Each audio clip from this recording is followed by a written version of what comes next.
I guess the advice that I would want to share, not advice parang more of like, as an ate to everyone who's still studying, is more of, alamin mo nga talaga yung purpose why you're doing it. Are you doing it just for the sake of doing it, or are you doing it for a particular purpose? Na, if you know the purpose of why you're doing it, check mo pa rin sarili mo, parang, is it really realistic yung goals mo? Or baka naman kasi nape-pressure ka lang for what?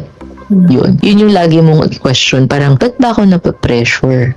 Yun naman, hindi dahil na parang papabayaan mo yung pag-aaral mo, pero parang, tama pa ba? Healthy pa ba yung pressure? Kasi may healthy pressure naman And meron syempre yung destructive. Huwag tayo dun sa destructive kasi we only have one life to live.